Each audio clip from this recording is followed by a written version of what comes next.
What's going on, everybody? Welcome to the home arcade, the game room that I built up over the past decade or so. Been spending a lot of time out here lately with everything that's going on in the world. Not only is it an awesome place to escape to, but it's also my home office. So pretty much been living out here lately, but it's been giving me a lot of time to work on things, get things up and running, and add some new stuff to the collection, keep it fresh, keep it fun while we're all staying at home so much. But I'm excited to show you what's new, and let's get to it. So I'm gonna walk you around the room. So right here are, first up is the classic Atari Jaguar kiosk. So this is a store display kiosk. So if you went to a video game store back in the day and you played demo games in the stores, this is one of the units you would play it on. I've upgraded mine a little bit. This is a controller, a joystick, homemade, that I made. This is probably one of my first projects I ever did that involved soldering or crimping or electronics in any way. 20 or so years ago. It still works. I actually had to do a little work on it to get it up and running. The spinner hadn't been working. But like I said, with all the time we've had lately, I've been able to get that up and running. Right now, I like to run the arcade style games on this cabinet. So I've got NBA Jam in here right now. Tempest 2000 is great for the spinner. Anything that works well with an arcade style setup is really good. I've even got flipper buttons on the side for, there's two pinball games, Ruiner Pinball and Pinball Fantasies on the Jaguar, and you can play them with the pinball buttons on the side. That's pretty cool, right? So this kind of always steals the spotlight when it's in the shot of when I'm streaming pinball machine, so it's over here now.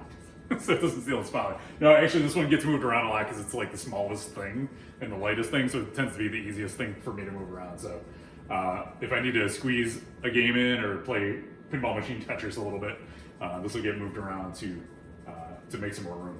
I also put a 2.1 sound system in it, and I attached the controller for it over here, the remote for the sound control on the side. So in the stores, they would have the sound controls on the back of the machine, so customers could mess around with the sound. It would be behind lock and key on the back.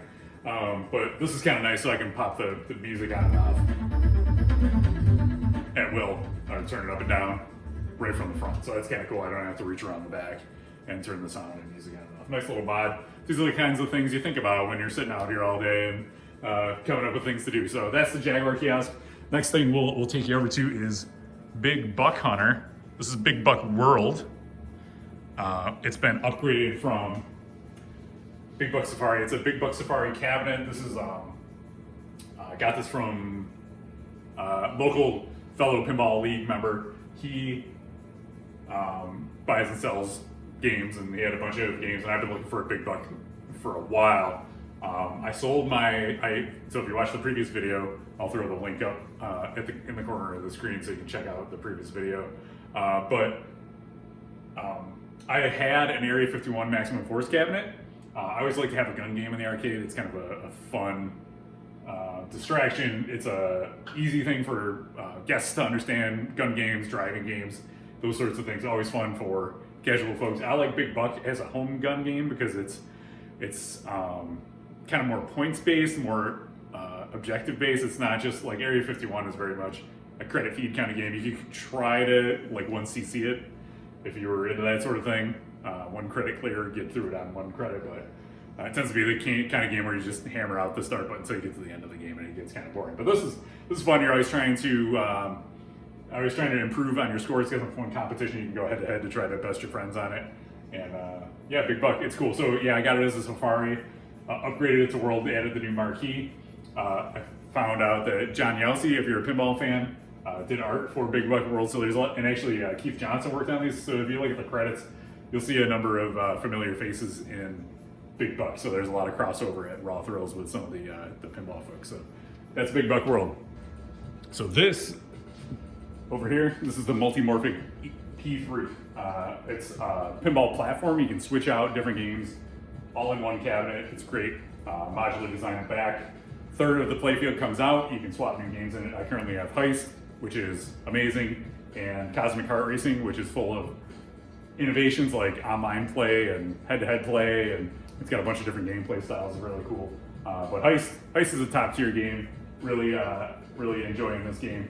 And what's cool about the P3 is it's got, not only does it have awesome mechanical action in the back here, like that crane extends down and you can bash the crane on the playfield, but it's also got this digital playfield down here as well that can interact with the game. So your ball can roll into, like, money falls down the screen and you can collect the money by rolling over it on the screen. Really awesome. It's got this wall of scoops and walls that come up, and so one of my favorite things on this game is when the police car goes by, the walls pop up. You want to avoid the cops, or if it's the cash truck goes by, you can collect cash. You get a bunch of cash to get to the multi-ball. So lots to love about this game. I think this is the system seller for the P3. I'm really happy to have it. It's got awesome art on the sides. Like, look at that. It's looking good. Highly recommend this. This was a game I picked up because I've been wanting to check it out, and when the heck am I ever gonna get out and play it, because I'm not leaving the house. So I decided to pull the trigger and pick one up. I had sold a couple games. I sold my space shuttle, which you probably saw in the last video, and also the Mustang that I had. So that was how I did that. So just pop out of this so it's not looping. So you can just exit out of your game, and you can switch between multiple games and apps all on one machine. So that's that. Next up is Jurassic Park. So Jurassic Park, awesome game. Keith Elwin masterpiece. What can I say? This is the premium. Big fan of the premium and LE of this game in particular. It's got some notable features that make the upgrade worth it. A lot of times with certain games, like, you have to really consider whether the jump from a pro to a premium or LE is worth it. For me, it was a no-brainer. It's got an amazing toy. The dinosaur head, the Raptor pen is also really cool and interactive, and dramatically changes how you play this game. The helicopter blades on the right ramp are fun, but not a huge game changer. But it's a nice little another interactive feature that it adds. So to me, it was premium all the way. Love this game. Highly recommend it. Probably Stern's best game they've ever made. Next to that is Tron. One of my favorite games ever. This was on the last video. I don't ever see myself selling this game. It's just an all-time great. It's a dream theme for me. I love Tron. I've always loved the original movie growing up. Legacy is amazing. They just announced Jared Leto is going to be in Tron 3, so very excited for that. For everybody hoping for a rerun of Tron, maybe that'll be the thing that pushes them to vault it. We'll see, but can't go wrong with this. If you got a game and you love modding, this is the ultimate game to mod. It's you can just make it look amazing with so many mods. So Tron, get it. Lord of the Rings is next. This is a game that I have on loan from a friend, league member. Long time loan. I've had it for a couple years, but it's a great game. I love streaming it. It's a particularly fun game to stream. I love the long kind of journey games to stream, like this and Hobbit. It's another all-time great game, way ahead of its time, tons to do. This is, like I said, it's not my game, so I've done no mods to it or anything like that. It's got the original incandescent bulbs in it. Beautiful example. There's no wear around the flipper buttons or anything like that. It's probably the nicest Lord of the Rings that I've ever played, so it's very nice to have this one around to stream and play. Up next is the Addams Family. Addams Family has my streaming rig on it. That's another project that I did, was I upgraded my streaming rig. So this is the Carl D'Angelo patented streaming rig. It's made out of 80/20. It's a kind of like a construction set kind of stuff where you just, they cut it to size for you and then you just assemble it when you get it. It's got some cameras. It's got my iPad connected to it there for chat. I have a mixer and a microphone on an arm there for talking to people and bringing in the audio from the game, direct audio feeds on all my games. And this is my Addams Family. So Addams is one of my longer standing games, an all-time great game, one of my favorites. And I don't see this ever leaving. What I most recently did to it was I added the Comet Pinball. Let me see if I can dial that in a little bit there. The Comet, there we go, that's better. LED kit, look how amazing that looks. The lighting on it is super good. And any flickering you're seeing is a result of the camera. It doesn't look like that in person, it looks really good. But highly recommend. So this is the full kit. It adds spotlights, 2 spotlights here, 2 spotlights there, 2 spotlights in the back, because Addams is a pretty dark game. I also have, that wasn't part of the kit, I have a LED strip that goes under the back box there to light up the back half of the game. And there's also a LED strip in the trough there, so that's looking good. So I love their kits because they make the games stand. So if you look at like a Tron, or any of the other modern games, they're all bright and fancy, and then you get to something like look at how dark Lord of the Rings looks compared to that with the incandescent bulbs. So something like Addams really steps up with from being a super dark game to kind of standing on its own with those other games. So you can get yourself a Pin Stadium or a Comet kit and really make these pop. I do have Pin Stadiums on my Tron, and they make it look great too. They look really cool. It's got the UV flashers when I hit the spinner, or no, it's when I hit the recognizer bank. You can hook it up to different things. I had it on the spinner originally, and it was a little too crazy, so I put it on the recognizer bank in the back there, and the effect is really cool. So two awesome options to upgrade your games there. And then last on this wall is Doctor Who. Doctor Who is the pinball machine I've had the longest. Got it out in New Jersey many years ago, I think 2013, maybe 2014. This is a beautiful one. Again, I put the Comet kit in it, and this one even has the LED OCD board in it to keep the fading looking really nice, because Doctor Who has really cool light shows, and the fading is a key part of that. So if you want to put LEDs in it and not lose that effect, that's a great way to do it. I also have color DMD on all my DMD games. There's not on Lord of the Rings because that's not my game. So Addams and Tron both have the LCD version, and Doctor Who has the LED version because it fits better in there with that light board to light up all the doctors. So, and one of the cool things with the Comet kit is that we upgraded the lights to point up at the topper there, the Dalek topper, and he really pops with those. And actually what's kind of cool is it's got that reflective paper in the back, and when you have good lights on it, it really reflects all over the place. So it makes a really cool effect. So that is this side of the room.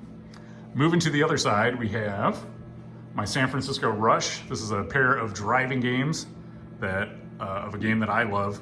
Played the heck out of this in the arcade back in the day. And yeah, 2 linked games, got the topper to connect them, which is nice. And I even got this, the sequel is here, sign that I got off eBay years ago. The topper is cool. I got a Ready Player One poster up there. Got that after we watched the movie. So yeah, if you got racing games, you might as well get 2 so you can race against your friends. And these are not in amazing shape, but they work great and they're really fun. So there you go. I got my little question block from, I think I got this from GameStop. So there's that, and my glass cleaner behind it. So there you go. That's that. There's my Neo Geo Big Red. On the last video, this game was all blurry because the flyback had gone on the monitor, and I can't remember how long ago I changed the flyback, but it's been a while, and it's been running great. So the Big Red is looking good. It's got the 161-in-1 monitor or cart in the first slot, and I have a number of different games in there. I have League Bowling and Windjammers, because those are both not on the multi-cart, and they're amazing games. The other thing I added was the new UniBIOS. So what's cool about the UniBIOS is it's just a chip, especially on the 4 slot. It's easy to swap because it's a socketed chip. You just when you have the 161 in one cart, if you hold the select game button, you can easily pop back into the different games. It also takes out all the duplicates and hacks. So if I want to just jump into some, here, I got a good one for that we can show off here.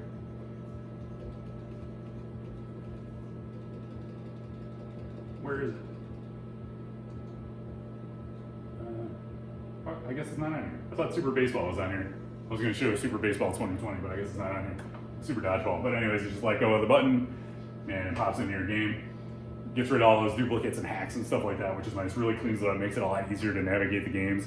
And what's cool is when you have it in attract mode in the pick and mix, it cycles through the different games at random. So I've actually found myself discovering games that I hadn't tried on here because I'll just look over when it's in an attract mode and be like, oh, that looks fun, let me try that, and I'll get into it and start playing it. So Neo Geo, awesome addition to any game room. Lots of gameplay in one cabinet, highly recommended. All right, so the last of the pinball machines over here, definitely not the least. This is my Jersey Jack side of the room. This is, we'll start over here, hopefully you can see me okay. This is the Hobbit. Hobbit is awesome.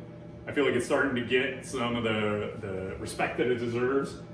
Got a rough start, I think, with early code and not being set up well. It shows if you play a Hobbit and you think it's slow and floaty, come over and play mine. This game is cranked up in the bag. The flippers are a little stronger to compensate for that. It plays great, plays fast. Amazing adventure of a game, highly recommended. Love the Hobbit, picked that up. I had sold my Ghostbusters and added some cash and picked that up. Highly recommended. Super lucky to have a Pirates of the Caribbean Jersey Jack. I mean, this is, everybody's really wanting this game. We picked them up early because we played them at the reveal. Nick and I both decided we needed one right away. So we got on the early adopter list. We got some of the first games and super happy to have this in the house. It's an all-time great game for sure. And it's been great playing against the Jersey Jack guys this summer in the head-to-head battles while we're all at home, stuck at home, not able to go out and play in competition. This has been some fun ways to do that and also highlight some of the intricacies of the rules on these Jersey Jack pinball machines. So that's these two, love those games. And then over here is Dialed In. So Dialed In is the game that I've had. Again, we played this we went to the Jersey Jack factory to do the launch stream of this, and I fell in love with it. It's like if you've played Pat Lawler games in the past, like Earthshaker, Whirlwind, Roadshow, games like that, this is kind of like the ultimate version of all of those put into one.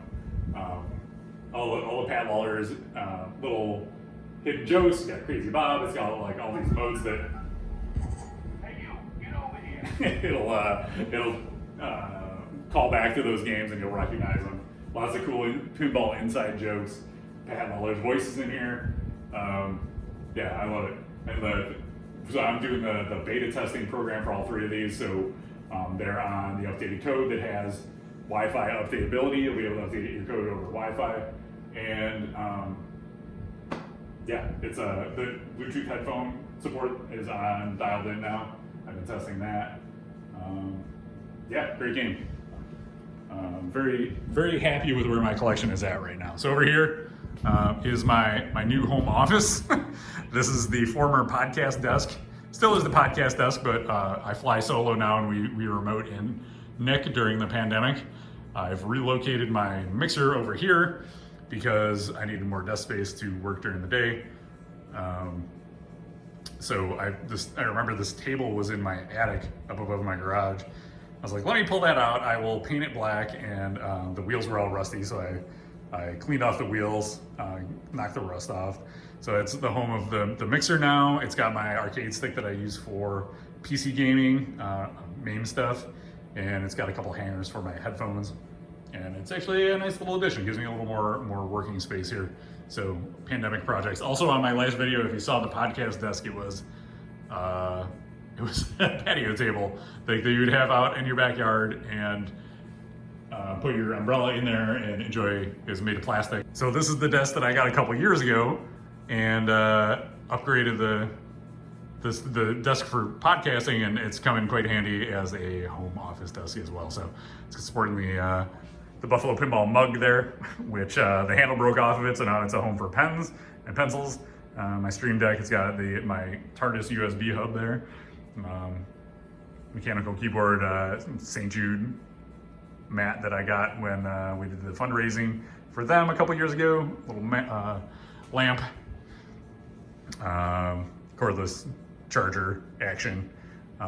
Back here is my awesome Jersey Jack Pinball neon sign. I've got the Atarians playfield. This is the new thing that steals the spotlight whenever I'm streaming. It's from Tilt Cycle. It's a 1979 Atarians playfield that he lit up in only the way that Tilt Cycle can. It's got the pop bumpers on there, and it's an amazing work of art, and very happy with that. Thank you to Dan Burfield for that. Over here is one of my favorite comics from Penny Arcade. He talks about building a arcade in your garage, so I had to have that one because that's what I did. Over here, so let's start up here. There's another Dan Burfield original. It's Pinball in printer's block letters. I, in a former life, was a print press operator, so that really spoke to me, and so I had to have it. I bought that at Pemberg a couple years ago. Over here, one of my most recent additions. Let's see if we can get the glare off it. There we go. The Dirty Donnie Titans of Tempest blacklight poster. I love Tempest, and Dirty Donnie's awesome, so I wanted to add that to the collection. As you can see, it kind of is his take on the side art on Tempest. So there's the original Tempest side art, and then there it is, Dirty Donnie-fied. Pretty cool stuff. I got a strip of UV LEDs, and I kind of got them sitting there. I might build a little like bracket for them to point up at the sign better, or at the poster better. But I'm really loving how that works. Also, the UV glow off of Tron helps light it up too. It's kind of a perfect spot for it. In fact, there's my Replay FX poster from a couple years ago. And then the neon from Tron, the recognizer, and my Xbox Live sign. Also a new addition is the Run DMD clock. Uses an actual dot matrix display from a pinball machine. Displays different animations throughout the day while you have it on. And then it tells the time. So very cool addition to a game room. I've got this is an old Tempest store display. It's like, so if at the top there's a little hole, then you would hang it by a string in a store, and it would kind of spin around. But what I love about it is how cheesy it is. There's like, if you play Tempest, there's no humans in it. It's this claw ship and then these weird alien creatures that come out of the hole. And where they got these characters from, I have no idea. So it's it makes no sense, but I love it. So I put it up here next to the Tempest because I had to have it. And that is the big story. That is why we are able to do this game room tour today, because holy crap, Tempest is working. Can you believe it? Tempest never works, but it's working today. And let me show it to you. Let me get this positioned here so I can show you what's going on. So this is Tempest. Game hadn't worked for years because I would get it working and then it would die. And I would get it working, it would die. I eventually gave up. I was like, I'll get to that someday. It became a someday project.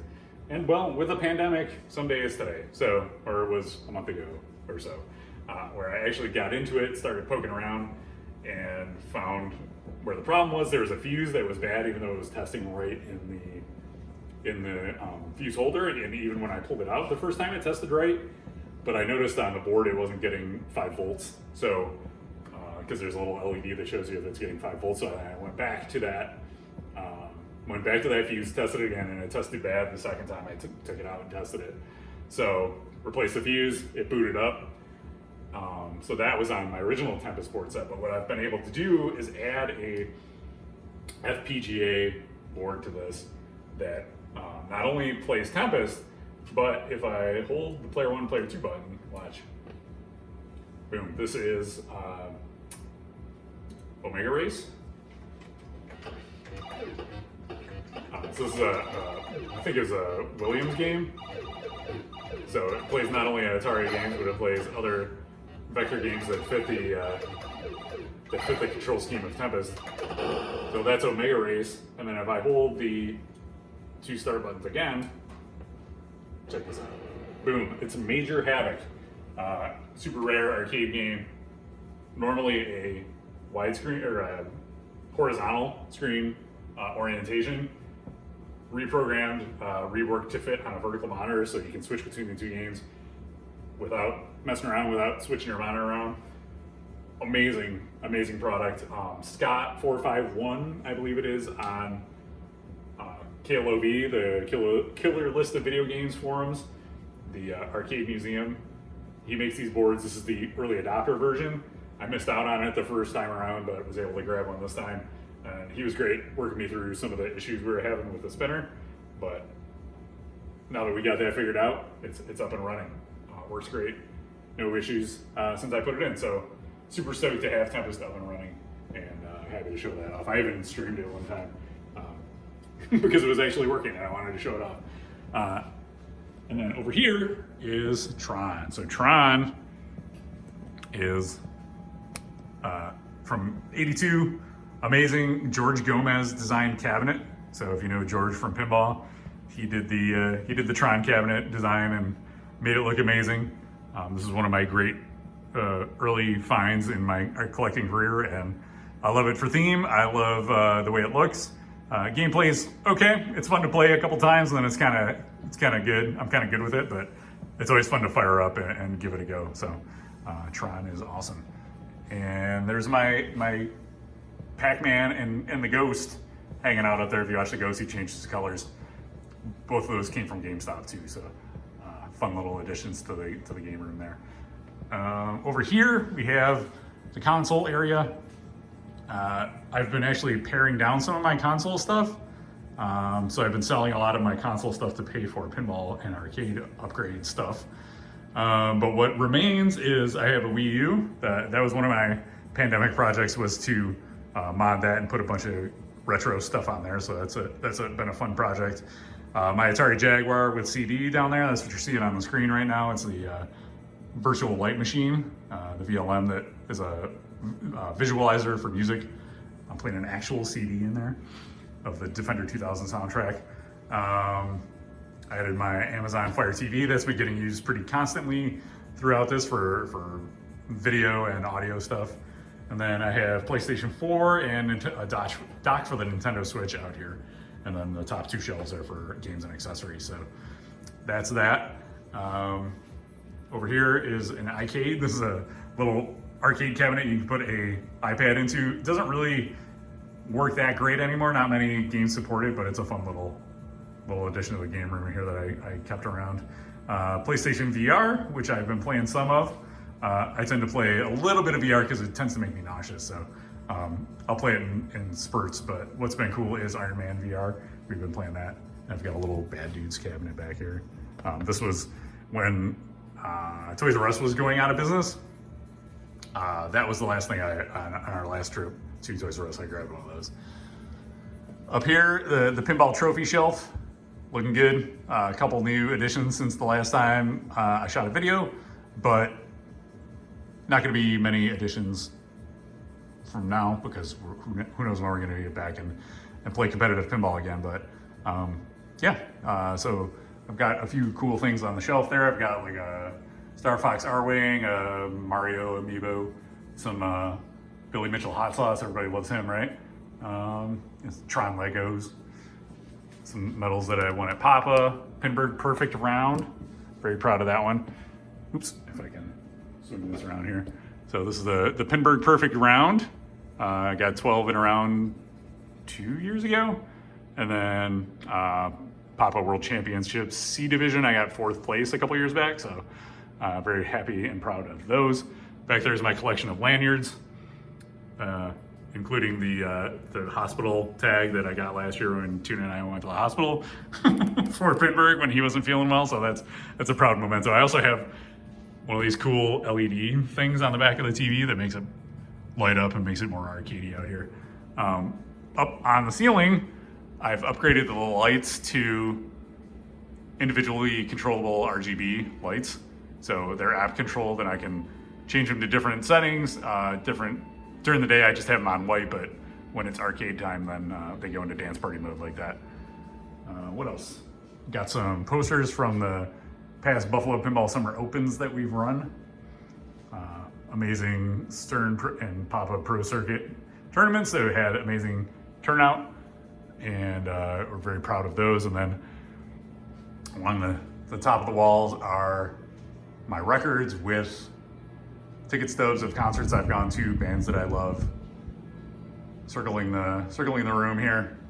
Some bigger posters on the wall. We went and saw Metallica in Buffalo 2 years ago when they came, so I put that up. Saw the Boss Tones in Buffalo. Martha actually gave me that Dropkick Murphys poster. Bad Religion, I saw them on that tour. Streetlight Manifesto, I saw them on that tour. Again, more framed records over here. That's the Bare Naked Lady signed by Ed Robertson from when he was on the Bro Show the first time. Very cool. I like to have stuff out here that was a result of the show or things we did on the show. Much like that, I got the Stone Sour record over here from when Johnny Chow from the Stone Sour was on. That was very cool. So yeah, I think that's pretty much everything. Hope you guys enjoyed the tour of the game room. It's fun being out here. Fun having this right now and can't go out to bars and arcades and things like that. So very lucky to have this here. Happy to share it with you guys on Twitch, and fun to give you a little behind the scenes look here on this game room tour video. So thanks for hanging out, and we'll see you on Twitch. Thanks.